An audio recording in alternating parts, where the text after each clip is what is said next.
इयत्ता 10वी संख्या विश्वम.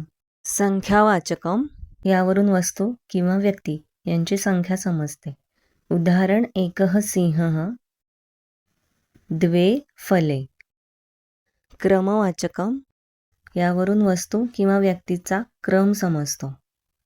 उदाहरण बुधः प्रथमः, सूर्यमालेत बुध हा पहिला ग्रह आहे. आवृत्तीवाचकम एखादी क्रिया किती वेळा झाली हे समजते. उदाहरण वर्ल्ड कप कुठल्या देशाने किती वेळा जिंकलाय? ऑस्ट्रेलिया षड्वारम, भारत द्विवारम, वेस्ट इंडिज द्विवारम. समूहवाचकम अनेक वस्तू किंवा व्यक्ती यांचा समूह दर्शवणारा शब्द. उदाहरण पुष्पाष्टकम म्हणजेच 8 फुलांचा समूह. प्राणी चतुष्टयम म्हणजेच 4 प्राण्यांचा समूह. उजळणी करूया. संख्यावाचकम म्हणजे किती संख्या.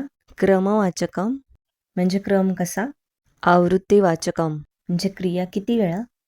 समूहवाचकम किती जणांचा समूह.